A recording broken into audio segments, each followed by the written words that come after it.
Hindi lang bantay sarado, tiniyak din ng COMELEC na waterproof o hindi maapektuhan ng kalamidad ang gagamitin nilang data center sa eleksyon 2025. May unang balita, si Sandra Aguinaldo. Binisita ng Commission on Elections o COMELEC ang dalawa sa data centers na gagamitin nito para sa 2025 national and local elections. Hindi pinakunan ng kamera pero ipinakita sa media ang pasilidad ng Vitro Data Center ng EPLDT. Maiimbak at maiingatan daw dito ang datos ng isasagawang eleksyon. Mahigpit ang seguridad at nakadesenyo din daw para hindi maapektuhan ng lindol, baha at bagyo. Tiyak din ang cooling system at power supply para hindi magkaaberya ang COMELEC server. Ang purpose natin dito, mas mabilis na access, mas mabilis na result sa bawat isa. Pero secure. Wala dapat pumapasok sa mga servers. Kasi nga ganun ka-sensitive yun. Yung mga servers na yan. Pag yun na na-compromise ang buong eleksyon. But we are taking a giant step here.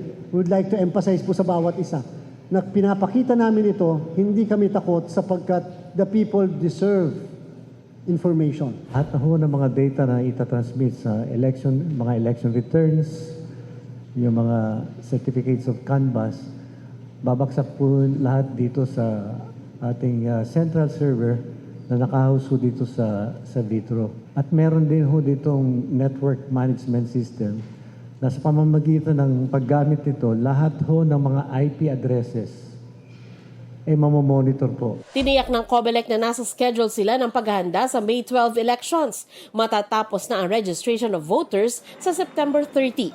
Filing na ng Certificate of Candidacy ng mga tatakbo mula October 1 hanggang 8. Ito yung repository ng results ng data, pero yung news kung sino panalo, yung information kung sino panalo, sabay-sabay ho tayong lahat na makakaalam real time. Wala na pong huhulaan.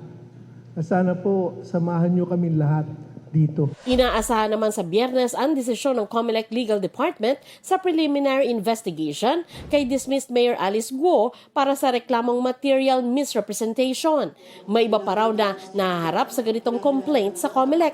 Tanong ng media sa COMELEC, pwede bang mag-file ng candidacy si Guo?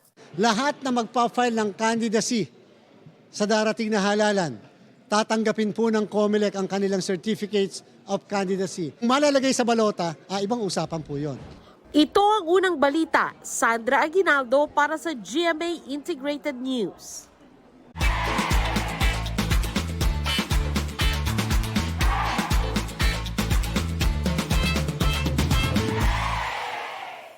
Mga kapuso, para una ka sa mga balita, mag-subscribe sa GMA Integrated News sa YouTube. Sa mga kapuso abroad, subaybayan niyo po kami sa GMA Pinoy TV at sa www.gmanews.tv.